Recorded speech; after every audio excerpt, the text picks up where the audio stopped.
días, mi nombre es Rafael Riera. Mi otro compañero que está en otra área se llama Hernán Álvarez. Vamos a hablar hoy por lo que es la corrosión seca.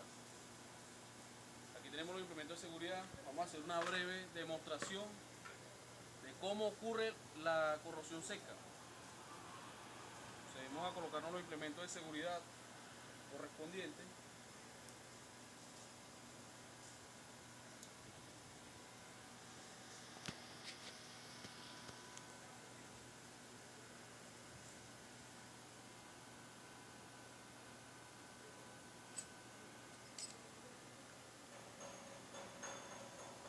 Camarógrafo, tengo la bomba.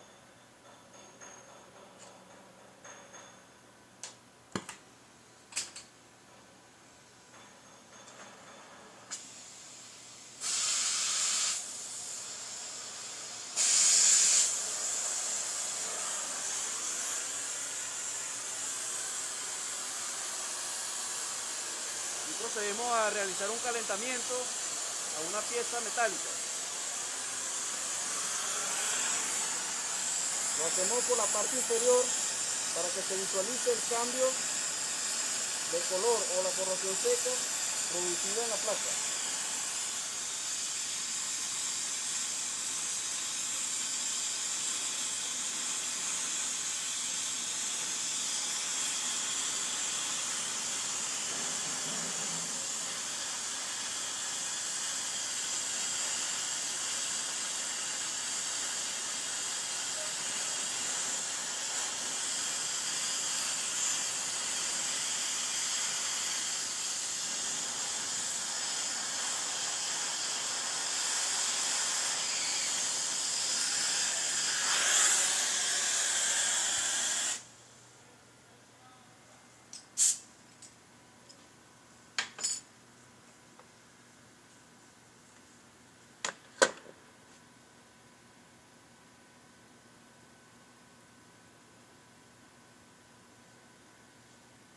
Aquí podemos observar cómo las moléculas de hidrógeno y oxígeno se desplazaron hacia la otra parte de la placa. Vemos cómo se levanta una pequeña capa de material producido por la corrosión. Vemos cómo se está enfriando y vemos el cambio de tonalidad de color. Esto es la breve explicación de lo que es la corrosión seca, su ejemplo. En la próxima parte veremos al compañero Hernán Álvarez dando lo que es la parte de teoría del ejemplo. Muchas gracias por su atención, esperemos que les haya gustado. Buenas, mi nombre es Hernán Álvarez. Vamos a darle inicio a una breve explicación sobre lo que es corrosión seca. Ya anteriormente mi compañero Rafael hizo una demostración tipo práctica sobre una plancha de acero 1020 y ver cómo se comporta luego de someterla a una alta temperatura, que es una de las bases primordiales de la corrosión seca. La corrosión de los metales no es otra cosa que el retorno al estado inicial en que se encontraba antes. ¿Qué queremos decir con eso? Cuando fueron extraídos de la naturaleza por el hombre. Por ejemplo, el hierro se oxida en contacto con el aire o en el subsuelo. Pero siendo más concreto, la corrosión es alta temperatura o corrosión seca, a la que nos dedicamos en este tema como objeto de estudio, es el ataque que se produce a un metal cuando éste se encuentra en ausencia de una fase líquida o está en un medio en el que la temperatura se encuentra por encima del punto de rocío. En el campo de las altas temperaturas, la velocidad de oxidación sigue una ley parabólica, haciéndose mayor la velocidad de corrosión,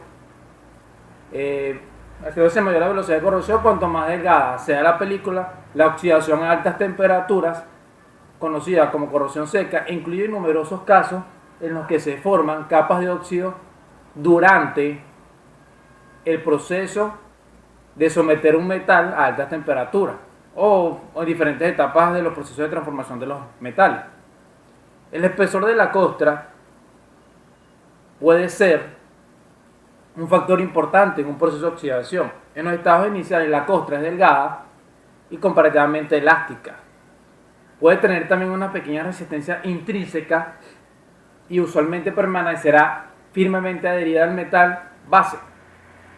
En este caso, cuando sometemos el metal de esa plancha de acero 1020 con el equipo oxicorte, lo hacemos del lado inferior, porque sometemos el metal a una temperatura elevada y podrán ver en la parte superficial de la lámina que se genera una costra de oxidación. ¿Con qué finalidad? Las costras se originan por la temperatura que estamos sometiendo el material, pero eso tiene una finalidad de proteger el metal por una degradación mayor. La cuestión de la adherencia de una costra es importante, particularmente si ocurren variaciones de temperatura.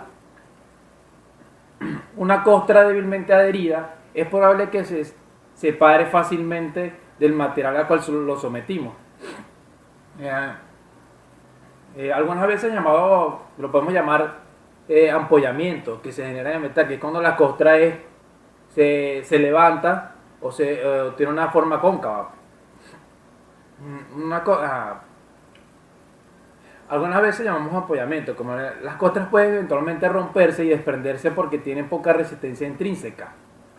Las oxidaciones altas en temperatura, como en otras formas de oxidación, la oxidación a alta temperatura involucra lo siguiente: pérdida de electrones, la carga se hace más positiva y el oxígeno no es necesariamente requerido. ¿Por qué? Al someterlo a alta temperatura estamos desplazando lo que es el oxígeno en ese proceso que sometemos el metal. El grado en el que el óxido proteja un metal y por lo tanto no se corroe depende de varios factores. Los más importantes son el porcentaje de volumen del óxido, que es lo que cubre, la cantidad de óxido que cubre el metal o que abraza el metal. La otra es la película formada debe tener una buena adherencia. Todo depende de las propiedades que tenga el material y el proceso que sea sometido el material. La película del óxido debe tener una baja presión de vapor. La película formada debe tener un coeficiente de expansión casi igual a la del metal. Y la película formada debe tener una plasticidad de alta temperatura para evitar que se rompa o se cuartee. La película formada debe tener una baja conductividad y bajos coeficientes. Bueno, ya terminado o dar un inicio a la parte teórica ya con la práctica solucionada, como conclusión podemos ver que al término de la práctica sometimos ese metal a un proceso de alta temperatura para ver y reflejar qué resultado obtenemos en esa corrosión. Obtuvimos que en una superficie donde exactamente se colocó el equipo se formó una costra. Al esperar que se enfríe el equipo podemos revisar y ver que el grado de la costra, que si es superficial, si es solamente en el área donde se sometió más calor, donde hubo más calor, donde se centró más mi compañero, ahí es la zona donde más calor tuvo y por lo tanto se formó más la costra. Bueno, espero que esto sea de gran apoyo. Muchísimas gracias.